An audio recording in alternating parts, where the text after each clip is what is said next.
Om Sri Chinmaya Sadgurave Namaha.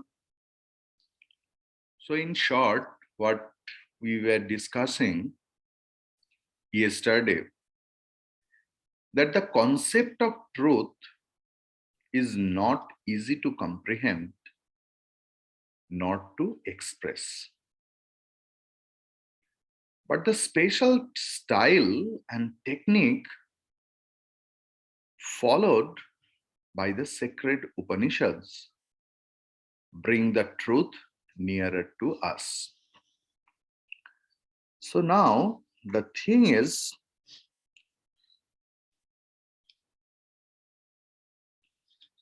the term Upanishad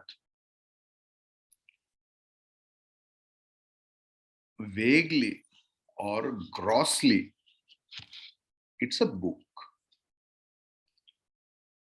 That Upanishad is a book.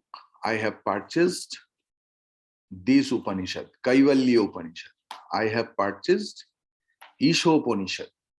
Good. In second meaning, it is the ending part of the Veda. Okay. So the thing is, the term Upanishad literally means bringing nearest to us the transcendental and making it exist for us.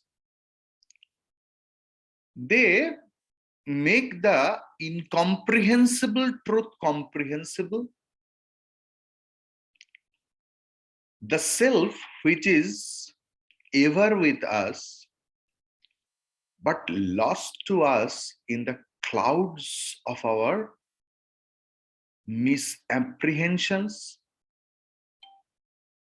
misconceptions. So the truth should be unveiled, uncovered, and Upanishad has done this, made this true. It made the incomprehensible truth comprehensible, but lost to us in the clouds of misapprehensions is unveiled and brought to our subjective experience by these declarations, and so they are called Upanishads. In any scripture, in any literature in the world, you will never find this concept that thou art, Tattvamasi. It's not possible. What a dynamic statement. As the very word Upanishad indicates, that we have to sit near a master at his feet. In Kathopanishad Bhashya, Bhagavan Shankaracharya ji has described the actual meaning of Upanishad in a wonderful way. The verbal root is Sadalru. That is the dhatu, and it has three meanings: Visharana, Gati, and Avasadana. So, if we take the actual meaning, that we have to sit near the teacher at his feet and get ourselves initiated, dikshita, into the sacred mysteries expressed through indications provided by the wizardly language of the scriptures. See, that also, please don't take it literally that you have to go, you have to sit near the feet. It means surrendering. What is the grossest meaning of surrendering? Accept the teacher by heart, respecting him or her with a pure love and devotion. And don't take halfly. Means he has told 10 things, but 5 things are not conducive for me. I don't like. So only 5 things I will listen to, and 5 things I will reject. उपनिषद की रास्ते में no shortcut. On the path of sadhana, there is no shortcut in the words of Guru and words of scriptures.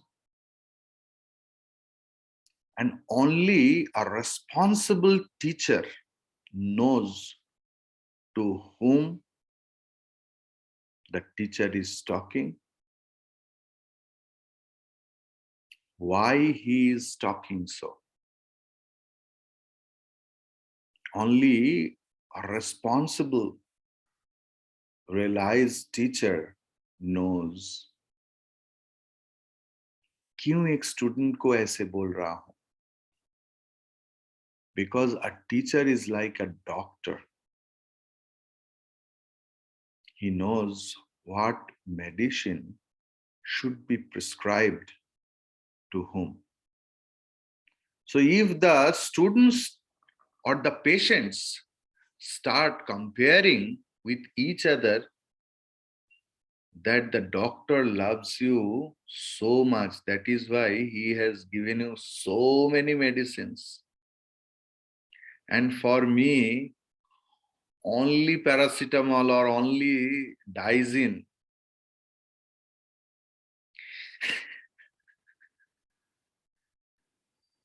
Doctor knows which patient को, कौन सी patient को कौन सी medicine देना चाहिए. Because once the doctor was a patient too.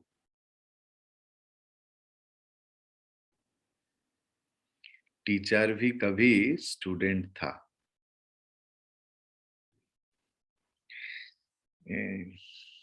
One, our acharya used to tell one Hindi, because I'm very poor in Hindi, you know. क्योंकि कभी भी सांस भी कभी बहू थी, सांस भी कभी, ऐसे कुछ था. So it was there. So we shall be taking a very careful note of all these ideas regarding the style, language, and the theme during our discussions upon the mantras. On that time, on Bengali class, I was just telling a humor, you know. When we were coming from Delhi to Rishikesh by a car, so in the midway, we entered into a restaurant, some Grand Chital, the restaurant's name is. Very big restaurant. But there was one caption, you know, outside. All our waiters are married and they are male. You know, so strange caption we have never seen. That in outside of the restaurant it is written all our waiters are male and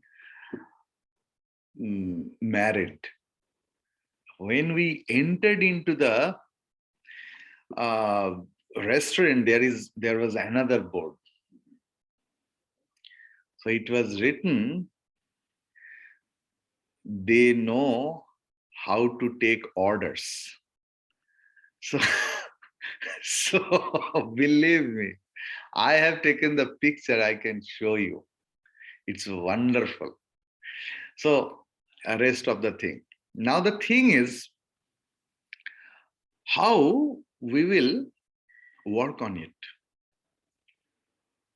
From time immemorial, the way of right living has been a serious question with all thoughtful generations and era after era. Each generation has found a convenient answer for itself to suit the conditions of the circumstances and temperaments of the people. It is not an exclusive problem that is facing us today when we discuss it in the press as well as on the platform, whether we are to be secular or spiritual. Clear? These words may be new to us.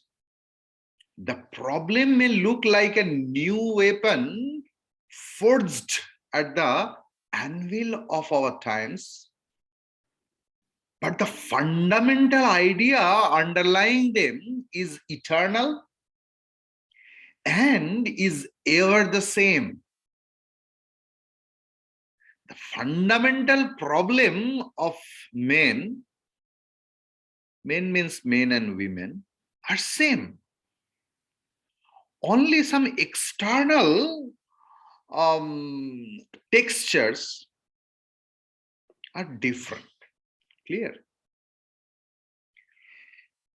The problem can be solved only when we have found for ourselves an answer to the great question. What is the goal of life? And what should be the aim of existence? Clear? So the thing is life to be spent in self-denial, renunciation, and soul-seeking? Or is it to be a lifelong sincere struggle to serve ourselves and those around us for our material needs and physical happiness? Is life to be spent in walking the path of renunciation or in striving on the path of action?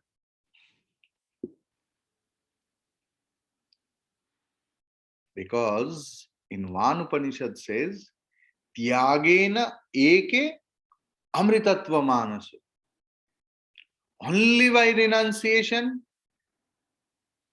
you can get the. In some Upanishad is telling, first exhaust your all bhogas. So what should we take? It was depicted according to the need and the problem of that era. So same guru, same teacher, when preached Upanishad,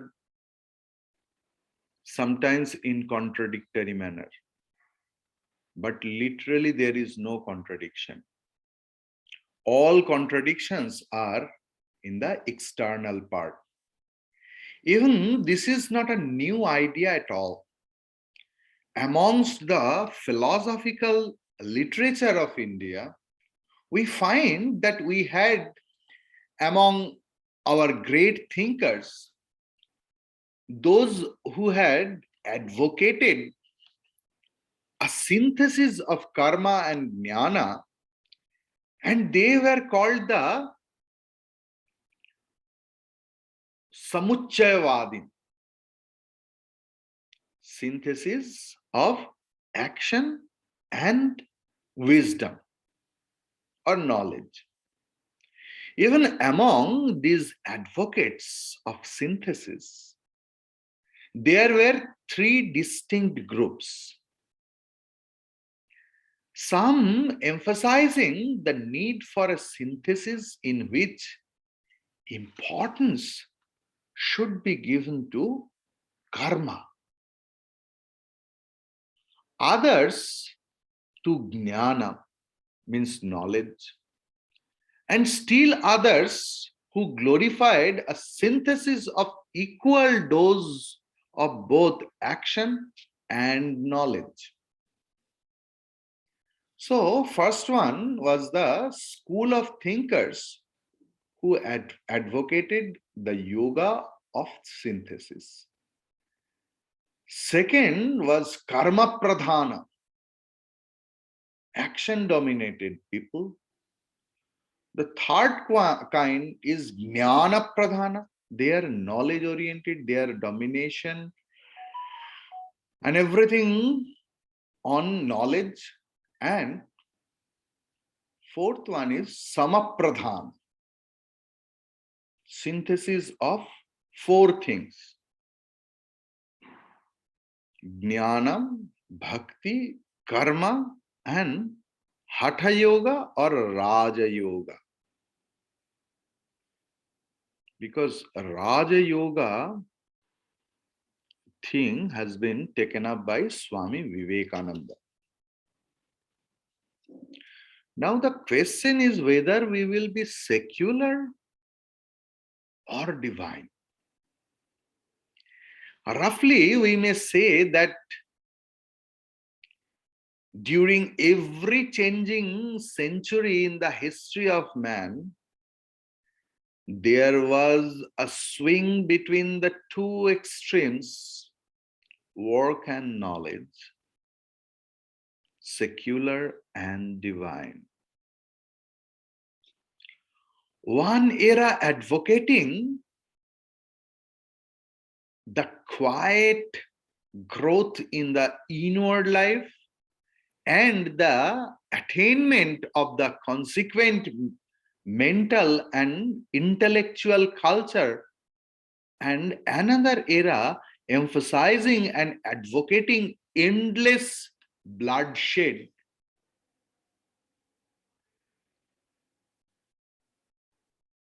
enormous sweat,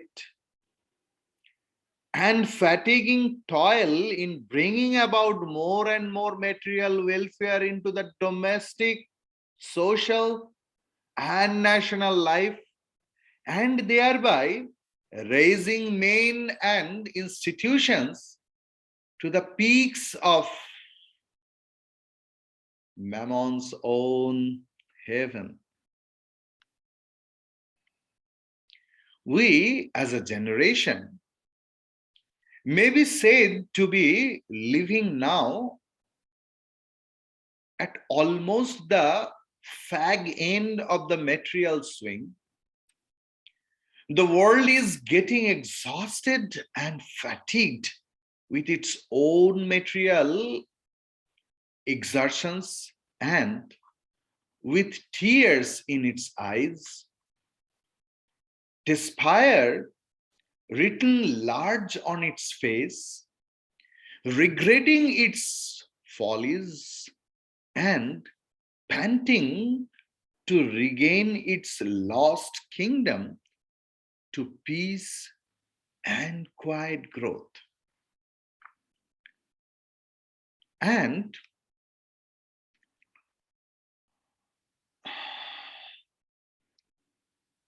yonder stands the last short west, last dominated west, means Western world, bleeding and agonizing, looking up to the east for the solace and peace.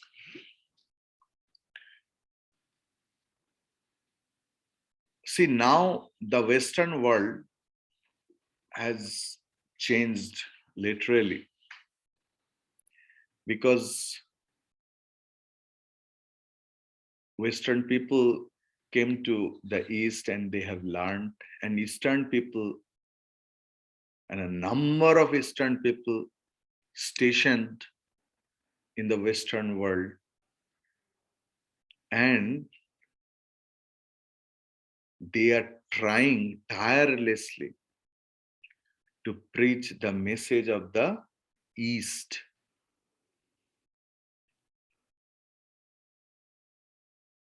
Not everyone gets the visa, though. Those lucky one who got the visa and went there.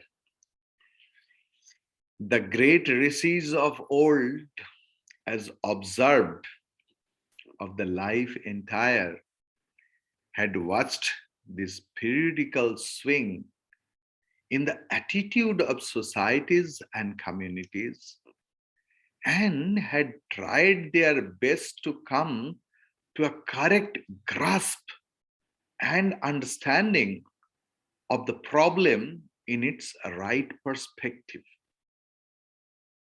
Their immortal solution for this great problem seems to be the theme of Upanishad, that we have the Kaivalya Upanishad. So, what is the solution?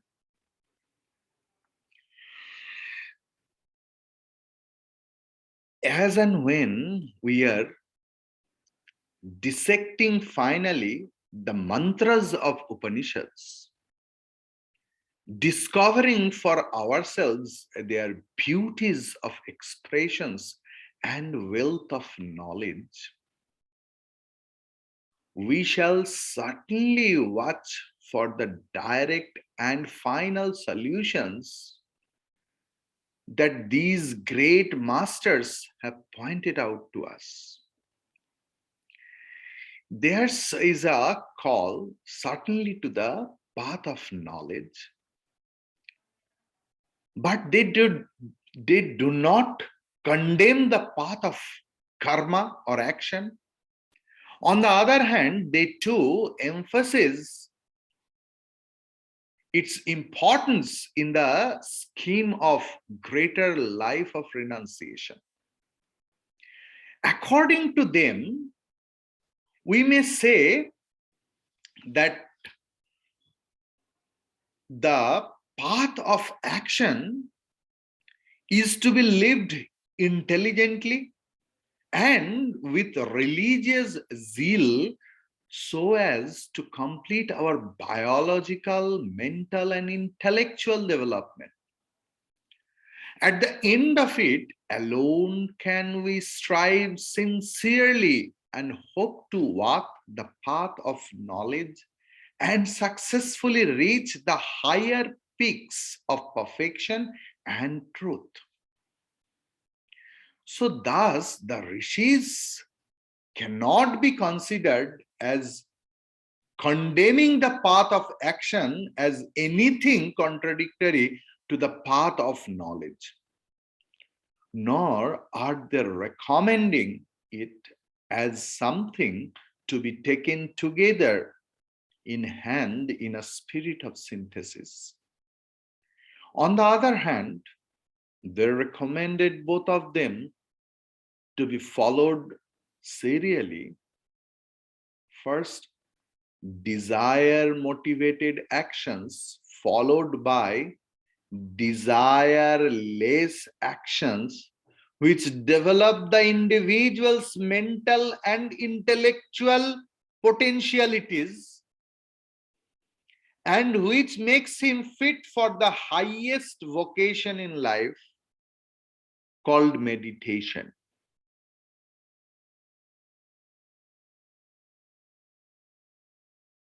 When an individual reaches the stage of meditation, renunciation comes to him as natural. Renunciation comes to him as logical.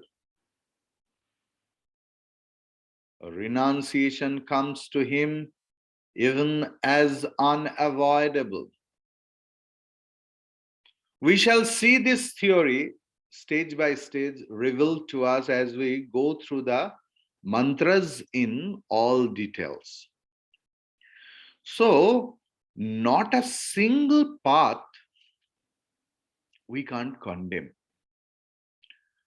Whatever it is in the scripture, because we have discussed earlier that why several actions are there in a day, Nitya karma, Naimittika karma, then Kamya karma, Nishiddha karma, and Prayaschitta karma. Daily obligatory duties, occasional obligatory duties, that is Naimittika karma, and daily obligatory duties are Nitya karma. They should be performed unbrokenly every day. And what we have to avoid? We have to avoid Kamya karma, desire prompted, desire dominated action. Then Nishiddha karma means prohibited action. And if both we commit, then we have to do Prayaschitta karma, the action of atonement. So if anyone does Nitya karma and Naimittika karma daily, then our mind becomes purer, purer, purer. Because the darts of the mind is likes and dislikes. So Nitya karma and Naimittika karma, we can't do according to our own will. We have to do it according to the scripture and according to the Guru's word. So they are not always pleasurous that we are lying on the bed and doing sadhana. It's not like that. There will be some rigorous process. In that process, the mind becomes pure, crystal clear. And in that mind, Santa Hridaya Navanita Samana. By doing those things, all of us become like Sant, Mahatma, saintly people who are selfless, who serve for others, because who sees himself in all and all in within of themselves.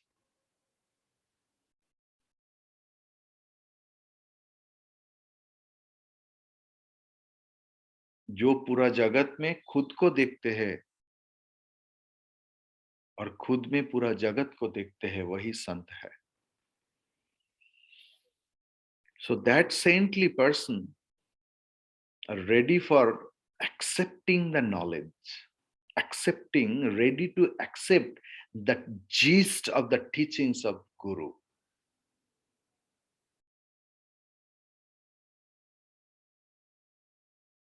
हजार साल की अंधेरा मिटाने के लिए हजार साल की जरूरत नहीं होता. If a room is dark for thousands of years, one spark is enough to remove that darkness. So when we are ready for knowledge, one mantra is enough for us to be ignited. Hari Om Tat Sat, Hari Om Tat Sat, Hari Om Tat Sat.